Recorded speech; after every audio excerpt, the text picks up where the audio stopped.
welcome to our 2022 Surveyor 296 QBLE. Starting right in the back bumper here, if you just kind of reach in, pull that cap out of there. Inside of the back bumper, you're going to find your sewer hose. Just take note of those two ears in the adapter here to help you hooking it up to your sewer system. And the hose itself, once fully extended, is about 20 feet long. Just keeping it stored in the bumper back here to help keep any sort of stench out of the unit, keep things that bit fresher. And then that cap just presses back into place. Right around the corner, you get one storage compartment here. Right down below that, you're going to get a stabilizer jack. You do have them in each corner of the unit as well. What they do is they just run down, contact the ground, give it another turn or so, and that'll just firm it up, get rid of any sort of bounce or sway that you see you got in the unit right now, just keep things firm while you're out camping. A step forward and you get a standard 50 amp inlet right there, so you get a little tab in the bottom corner. It's going to line up with this tab here.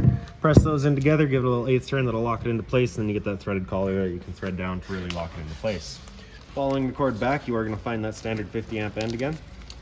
Some campsites will have that, some won't, so we do provide you with this adapter here as well that you can plug into, and that'll take that 50 down to a 30. Most campsites do have that. You can just plug straight on in and you're good to go. We do also provide you with an adapter to go from that 30 down to a 15, so you can plug into a standard household outlet.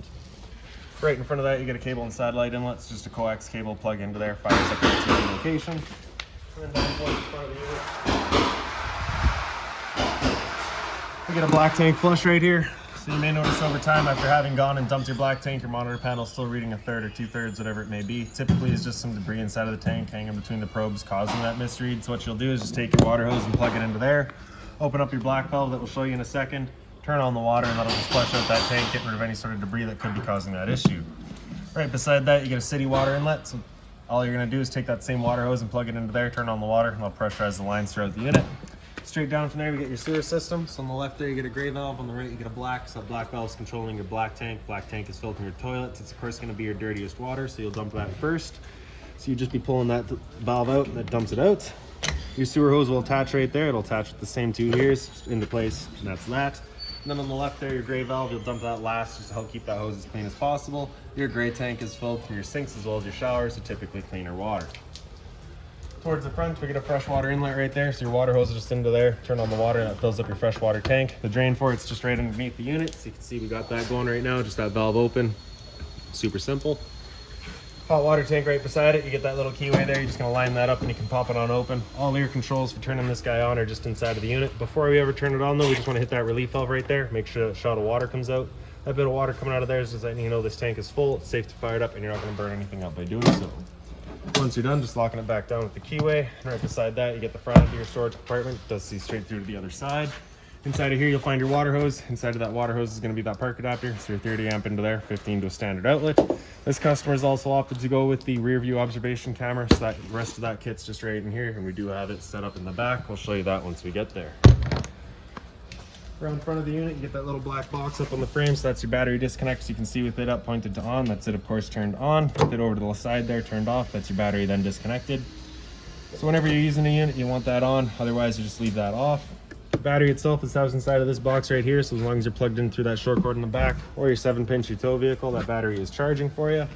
Two knobs there, if you loosen those off and push them back, you get access to your propane tanks. For the video, I'll just pull this right off. Then we can show you that changeover in the back there. So the arrow is pointing over here and it's currently green, so it's just letting us know we've got propane in the system. If it were to go red, it's just letting you know you no longer have any propane. You just flip over to the other tank, run off of that one while getting the other one filled. In front, you get a tongue jack, power tongue jack. So you get a light switch up top, turns on the little light in the bottom there, and then up is up, down is down. If you were to lose battery power, you do have manual override right in there, so you can still run it up and down.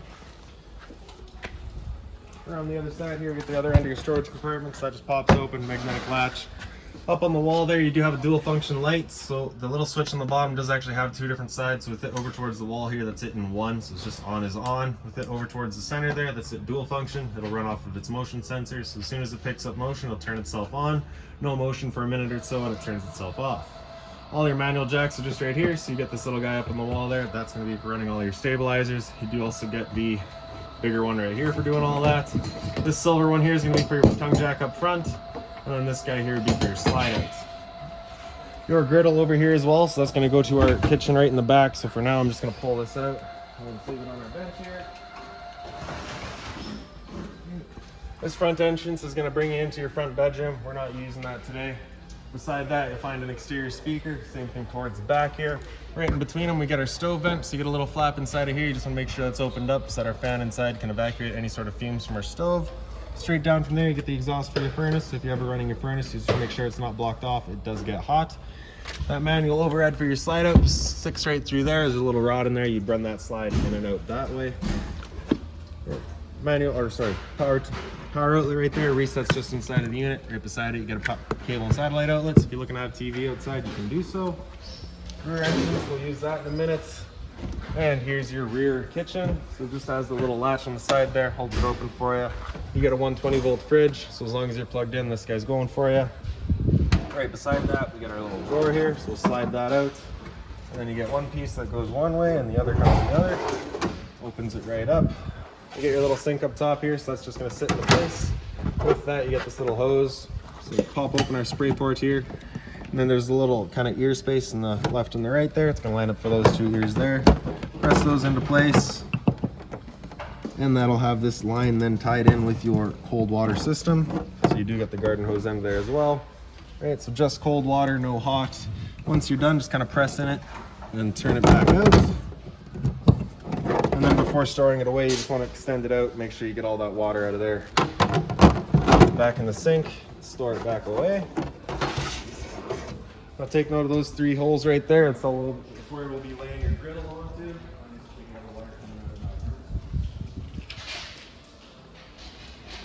So those 3 holes are going to line up with the 3 feet, sits into place. Then you get your hose here, so you're just going to pull that collar back and you can disconnect it. Laying the hose down through the back there. And then just attach it to our connection there. And then right underneath the unit, kind of towards the front there, you've got your connection at this trailer. So you have a dust cap for it, and then you also have a little valve here. You got to make sure that valve is closed off. Then you can push that collar back, insert the hose, lock it into place. Once it's locked into place, you can open up that valve. With that valve opened up, you cannot undo that quick connect, so it's just kind of an added safety. And then with it ready to go, you're going to press that knob in and just rapidly turning it past light until it clears all the air out of the propane lines. And then you can see she fires right up. Once you're done, just press it in, up to off, let it cool off. Close off the valve at the trailer, pull our hose out of there, put that dust cap back in place. And same thing up the stove. And then I just like to attach it to itself, just ensures that absolutely nothing's getting inside of there. And then just store it with that stove there, or with the sink. And then this guy will of course just go back into our storage compartment.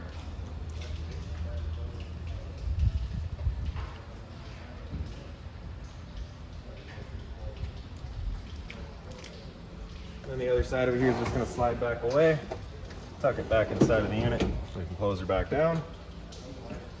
Inside of here, there is also a little light up top, just on its own center push button. Then in the back of the unit, you do get a ladder there, so you can get up top, check all your seals. Right beside that, you'll see that installed rear view observation camera. Straight down from there is your spare tire. So we'll make our way inside of the unit. Here's this handle just up 90 degrees and it falls into place. Then you can open up your door. Your door is just on a friction hinge, so it just kind of sits wherever you leave it. The steps, you're going to slide that blue slider over, then you can pull them out. That tab there, if you push that in, you can extend or retract your legs just based on your campsite needs. And then first things first, once we get inside, is right on the left there, we get your fire extinguisher. So that's standard, pull the pin, point and shoot. Kind of around the corner from there, you get your solar charge controller. We do have it all set up. Really all you're going to be worried about is kind of your amperage and voltage. So you can see 13.6 volts right there. It's currently just what your battery's at, so you're currently charging. So because we're plugged in, currently charging. Hit amperage and voltage, and you can see what your panel is currently sending out. So it's 0 amps. So because we're inside, it is not charging, 0 amps. Hit it again, and then you get your amp hours, so the rate that it's charging at. And then again, you get back into your battery. We do have it set up. The other bottom in the bottom here is the battery type. We do have it set up with a wet battery type already, so that's all good to go. Around the corner from that, you get all your light switches. So on the right there, you get your interior light, does all your interior lights, as well as an accent light kind of above your slide. Be able to see that once we have the slide open. Porch light there will do that amber light outside. Awning LED in the center just does a strip below your awning. Awning itself is on the far left here. Press and hold extend, and that awning will make its way out. Once that awning's fully extended, we're going to see a little black flap come down, as well as the black metal tube. Once you see that, you're going to stop. If you're to continue extending, it can actually wind itself up backwards, in which case the fabric will be underneath the tube, allowing it to then hold water, accelerating the growth of mold and mildew. So there's our flap. there's the tube, so we'll stop right there. Now if it were to start raining, it's of course going to hold some water anyway, so what you can do is grab either arm, front or rear, just pull down on it. Then you see that changes the pitch of the awning out at the head, allowing water to then run off. Now if you like that angle better, because it does give you more shade, you can do the same thing with the arm up front. Before bringing it back in though, you just want to make sure these arms are back out straight and fully extended, just so we're not running the risk of bending them. And then we're going to press and hold the track, that awning will make its way back in. Again, just watching to make sure that our fabric is over top the tube. And another thing to keep in mind with your awning is once you get up to about 15-20 kilometers an hour wind, it is catching all that wind, so you again just want to bring it back in so that you're not running the risk of bending your arms.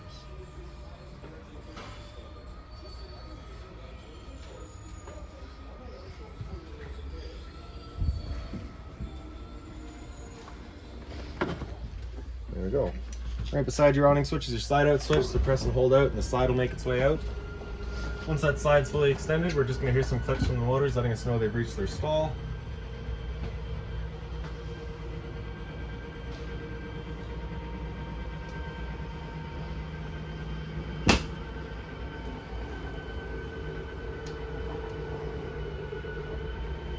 And there we go. Right beside all your switches there, you do have a little open space. Right beside that's your stereo, so the power button there is going to turn it on. Volume is just in the top left there. Zone 1 is going to be your inside set of speakers. Zone 2 is your outside set. Press and hold to turn them on or off.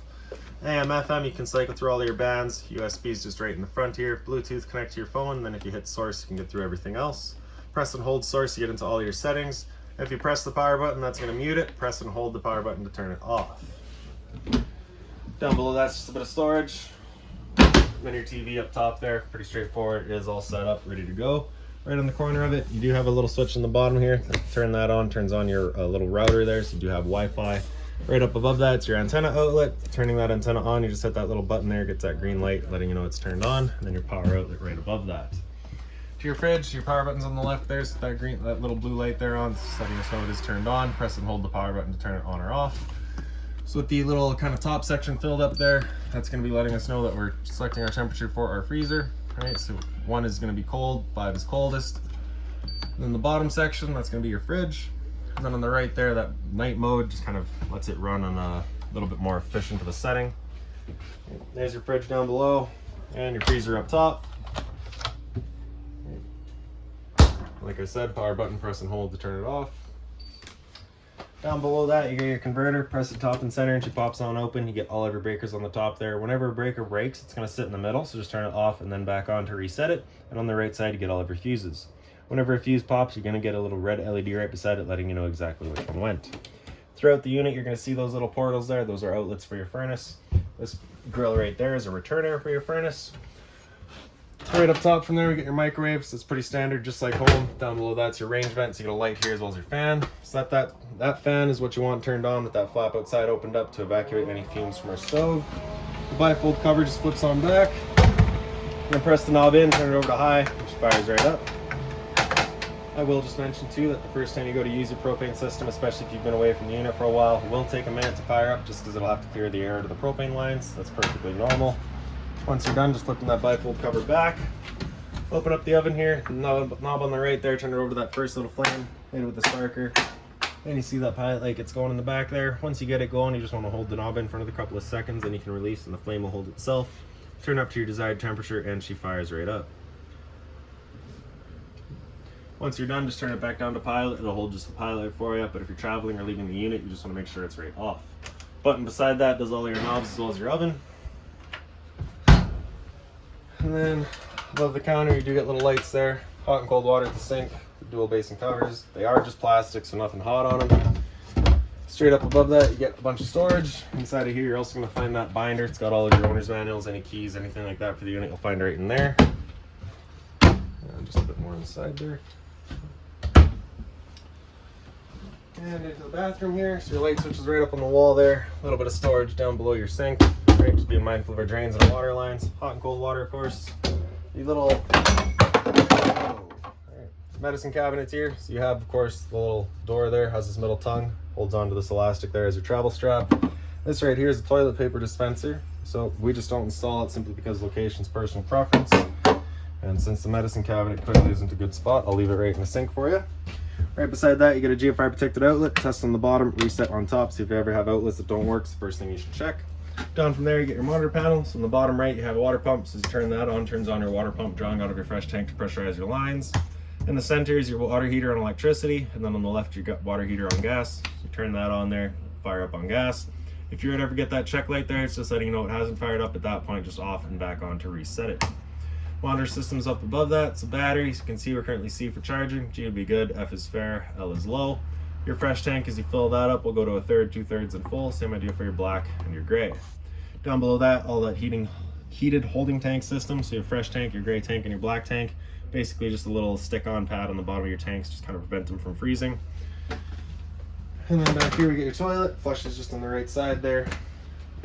And then in the shower, you do get the nicer head and hose, hot and cold water, of course. And that guy just clips into place. Once you're done, bump it, automatically retracts. Above our head, you get a roof vent. Turning that knob to open it up. Back corner is the switch, turns on the fan. And then up front, your bedroom, light switch is just right up on the wall there. You do have an air conditioner pre-wired up here, so your air conditioner would get installed right there. Thermostat would go right here. Super simple.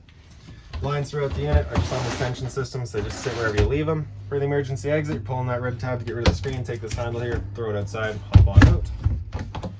Picking up the foot of your bed, you do get access to a little storage compartment.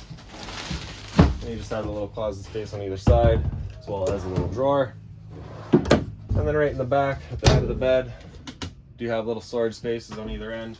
Those do kind of lift out and give you access to that front storage compartment. Same sort of light over here. And now we'll go down this slide out. So your dinette here. So you do have, if you pick those up, the little kind of easy access storage bins. So just get your cushions out of the way and you get access to those. For the table, if you just kind of wiggle that up and out of the way, you can get the table legs out of their bases. And then you can take the table and lay it down on the black ledges that you have there. Take the back cushions, fill in the middle, create kind of a bed space there. Up above, you get little lights on its own side push button. The couch does also pull out. So you're taking the back cushions, throwing them out of the way, picking up the base, pull that up and out of there. There's a couple of legs down here that'll fold out. Then you can fold down the back piece, creates your bed. Two lights up here just on their own center push buttons. Smoke detectors right above our heads here. And then the LP detector. So propane's heavier than air. It'll sit on the floor. This guy detects it and starts going off just like a smoke detector. In the bunk room, your light switch is right on the wall. You get the USB outlet there with it. Up on the wall from there, you're going to find well, there would be a TV backer here. There is also power outlet for it and your cable and satellite outlet for it. And then it's just open bunk space. A couple of lights up on the wall here.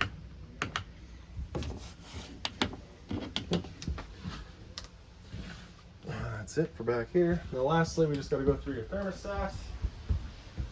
So that's just right up on the wall here. You're going to press that bottom bar to wake it up, hit it again, and come into fan speed. Fan low is just going to move some air around with the low fan. Fan low is just moving it around with the high fan. After high fan, it'll come into high cool. So at this point, it's just going to run the high fan all the time. Compressor will come in and out as needed. Selecting our temperature just with the arrows there. Cool low is going to be low fan all the time. Compressor in and out as needed for cooling. Cool low auto is where it becomes on demand, where both the compressor and the fan will cut in and out as needed, but it'll only use the low fan. Cool high, same idea, just with the high fan. With the air conditioner going, you basically have two different options. You can have those two louvers that are closed, in which case we'll be using all of our ceiling ducting to move the air, or you can open them up and it just dumps all of its air into the living room. So when you first get out to your campsite, you want those opened up, cool off this air as quickly as possible, then you can close them off and start moving the air throughout. After cool high auto, you hit that bar again, it'll come down into heat, turn off the air conditioner, turn on the furnace. And the first couple of times you run that furnace, you may get a bit of a smell throughout the unit. This is just the new furnace smell and it will go away. As we pointed out earlier, you got all of the little portals throughout the unit, just moving your air. And after heat, you hit that bar again, it'll come down into off, and that's that. So if you've got any other questions on the unit, please feel free to give us a call, 204-237-7272.